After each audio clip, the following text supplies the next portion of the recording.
న్యాయాధిపతుల గ్రంథము 7వ అధ్యాయము 23వ వచనం.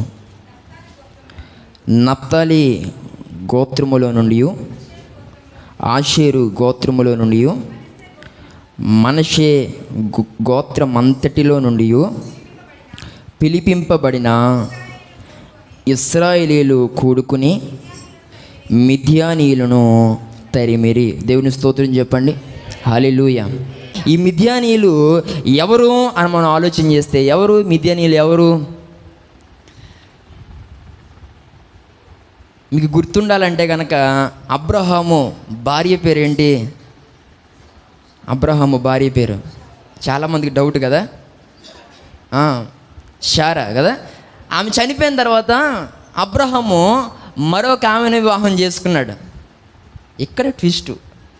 శారా ఎవరన్నా చెప్తారు, సండే స్కూల్ పిల్లోడు కూడా చెప్తాడు అబ్రహాం భార్య పేరు. ఈ పేరు చెప్పండి. అబ్రహాము మరొక ఆమెను వివాహం చేసుకున్నాడు, కెతూరా. దేవుని స్తోత్రం కలుగును గాక. ఆ కెతూరా అనేటువంటి ఆమె యొక్క సంతానమే ఈ యొక్క మిద్యానీయులు. దేవుని స్తోత్రం కలుగును గాక. కాబట్టి వీరికి ఉండేటువంటి ఒక అనుభవం ఏంటంటే దొంగతనం. ఏంటి? దొంగతనం. మిద్యానీయులు అంటేనే ఇంకా వారు చేసే పని ఏంటి, లేకపోతే వారి వృత్తి ఏంటంటే దొంగ వృత్తి. వారి యొక్క జీవనోపాధి, లేకపోతే వారు ఎలా జీవనం సాగిస్తారనంటే ఎక్కడో చోట ఏదో ఒకటి లేపేస్తూ అది వీరు అనుభవిస్తూ అలా బ్రతుకుతూ ఉండేటువంటి వారు ఎవరు అని అంటే మిద్యానీయులు. వీరికి ఆ పని తప్ప మరొక పని రాదు. అందుకే దేవుడు చాలా తెలివిగా అలాంటి వాళ్ళ చేతికి ఎవరిని అప్పగించాడు? ఇశ్రాయేలు ప్రజల్ని అప్పగించాడు. వీరేమో కష్టపడి పంట పండించుకుంటూ ఉండేవారు. మిద్యానీయులు వచ్చి ఏం చేసేవారు? వాళ్ళ వృత్తే అది, పట్టుపోవడం. సింపుల్గా ఇట్టే మాయం చేశాడు. దొంగతనం వాళ్ళ వృత్తి. కాబట్టి ఒకటి పిల్లరా, వారు వచ్చి ఏదో వారు ఆశపడింది మాత్రమే పట్టుకెళ్ళేవారు కాదట, మొత్తం ఏం చేసేవారు? దోచేసేవారు. దొంగ అంటే మరి అంతే కదా. దేవుని స్తోత్రం కలుగును గాక. దొంగ అంటే ఇంటికాడ ఇప్పుడు ఈ రాత్రికి ఒక ఇంటికి కన్నం వేద్దాం, బంగారం మాత్రమే తెచ్చుకుందాం, ఎంత డబ్బులున్నా వదిలేద్దాం అనుకుంటాడండి. ఒక ఇంటికి కన్నం వేసిన తర్వాత, దొంగన్న తర్వాత ఆడికి కావాల్సిన దొరకకపోయినా నొత్తలాడిపోయిన బకెట్ అన్నా పట్టిపోతాడు. మరి దొంగ అంటే అదే మరి. దేవుని స్తోత్రం కలుగును గాక. కాబట్టి గమనించండి పిల్లరా, ఈరోజు మనకి కూడా ప్రధాన దొంగగా ఎవరున్నారు అని అంటే, శత్రువుగా మనం కొన్ని సందర్భాల్లో అపవాదిని పోల్చి మాట్లాడుతూ ఉంటాం. వాడే కొన్ని సందర్భాల్లో మన ఆత్మీయ జీవితానికి, మన వ్యక్తిగత జీవితానికి ప్రధానమైన దొంగ. శత్రువు మాత్రమే కాదు, అపవాది దొంగ కూడా. కారణం ఏంటంటే మన యొద్దున్న వాటిని వాడు దొంగిలించే ప్రయత్నము చేస్తాడు. దొంగ ఎలాగైతే వాడికి కావాల్సింది మాత్రమే దొంగిలించి పట్టుకెళ్ళడో, అలాగే అపవాది నీ జీవితంలోకి చొరబడినప్పుడు వాడు ఏదో ఒక అయితే ప్రార్థనా జీవితం, లేక అయితే విశ్వాస జీవితం, లేక ఏదో ఒకటి మాత్రమే నీ నుండి దొంగిలించి వెళ్ళిపోవాలని అనుకోడు. కానీ అపవాది నీ జీవితంలో అడుగు పెట్టినటువంటి ఆ రోజున నీ యొద్దున్నవన్నీ కూడా దోచేసే ప్రయత్నము చేస్తాడు. ప్రియ సహోదరి సహోదరుడా, ఈనాటి దినాన దేవుడు మనతో స్పష్టంగా మాట్లాడుతూ ఉన్నాడు. మనలో దేవుడు సంతోషించేటువంటి, మనల్ని దేవుడు చూచి మన ఆత్మీయ క్రియలను బట్టి దేవుడు వేటిని బట్టి అయితే ఆనందిస్తున్నాడు, దేవుడు మన ఆత్మీయ క్రియలను బట్టి వేటిని బట్టి అయితే దేవుడు సంతోషిస్తున్నాడో, ఈరోజు మన వలన దేవునికి సంతోషం కలిగే క్రియలు ఏదైతే ఉన్నాయో అవన్నీ కూడా అపవాది దొంగిలించే ప్రయత్నము చేస్తాడు. దేవుని స్తోత్రం కలుగును గాక. మిద్యానీయులు ఎలాగైతే ఇశ్రాయేలీయులు కొన్నవన్నీ కూడా దొంగిలించే ప్రయత్నం చేస్తున్నారో, అదేవిధంగా అపవాది కూడా మన జీవితంలోనికి అడుగుపెట్టి అనేక సందర్భాల్లో మన పరిశుద్ధతను దొంగిలిస్తాడు, మన ప్రత్యేకతను దొంగిలిస్తాడు, మన ఒక విశ్వాసాన్ని దొంగిలిస్తాడు, మన నమ్మికను దొంగిలిస్తాడు. దేవుని ఎడల మనకున్నటువంటి ఆ బలమైన తీర్మానం ఏదైతే ఉందో దాన్ని దొంగిలిస్తాడు. దేవుని కొరకు మనం ఎలా ఉండాలని ఒక బలమైన నిర్ణయం తీసుకున్నామో ఆ నిర్ణయాన్ని దొంగిలిస్తాడు. ఇలా అనేక సందర్భాల్లో అపవాది చేత మనము దొంగిలించబడి ఈరోజు పిల్లల దేవుని యొక్క సన్నిధిలో మనం ఒట్టివారిగా ఈ ఆశీర్వాదము సరిగా అనుభవించలేనటువంటి వారిగా మనం ఉంటున్నాం. ఇది ఎంత బాధాకరమైన పరిస్థితి. ఈ ఉదయకాల సమయంలో దేవుడు మనందరితో సూటిగా స్పష్టంగా మాట్లాడుతూ ఉన్నాడు. కాబట్టి అపవాది మన జీవితంలో ఎంటర్ అవ్వకుండా చూసుకోవాలి.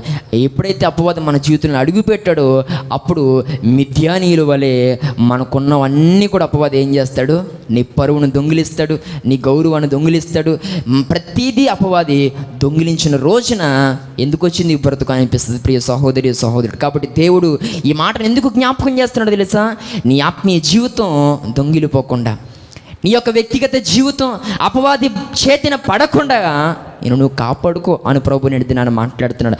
లేక అలాంటి దొంగను నువ్వేం చేయాలి? తరిమి కొట్టాలి. దేవుని స్తోత్రం కలుగును గాక. దొంగ దొరికితే ఏం చేస్తాం? బాగానే వేసి ఒక అన్నం అంటామా? ఇది ఎంత గట్టి కప్పో, భలే బద్దలు కొట్టేవారు అంటాం మనం. ఆడ కప్ప బద్దలు కొట్టినాడు కాడ బుర్ర బద్దలు కొట్టేపోతే చూడండి, కొన్ని సందర్భాల్లో మనం దొంగ దొరికితే ఊరుకుంటామండి, ఊరుకోం కదా. దేవుని స్తోత్రం కలుగును గాక. కాబట్టి ఇలా మరి కొంతమంది అంటారు, అదేంటనంటే కంటికి కనబడి ఉన్నైతే వదలం, కానీ ఈడు కంటికి కనబడ్డండి, మరి ఈ నెల పట్టుకోవాలి, లేకపోతే ఈ నెల తరమాలంటే ఏం లేదు. ప్రార్థనా శక్తి, పరిశుద్ధాత్మ శక్తి మనలో ఉంటే పిల్లరా ఇలాంటి ప్రలోభాలకు లేకపోతే ఇలాంటి దొంగతనమునకు మనం ఎంత మాత్రమో తావు ఇచ్చిన వారము కాం. దేవుని స్తోత్రం కలుగును గాక. కాబట్టి ఈ ఉన్న వారి దగ్గర అపవాది దేనిని కూడా దొంగిలించలేడు. ఈ పరిశుద్ధాత్మ శక్తి, దేవుని శక్తి కలిగినటువంటి వారి జోలికి అపవాది ఎంత మాత్రం రాడు. ఈ నడితనాన్ని దేవుడు సూటిగా స్పష్టంగా మాట్లాడుతున్నాడు. కాబట్టి ఈరోజు ఏదో ఒకటి అపవాది నీ దగ్గర దొంగిలించాడేమో.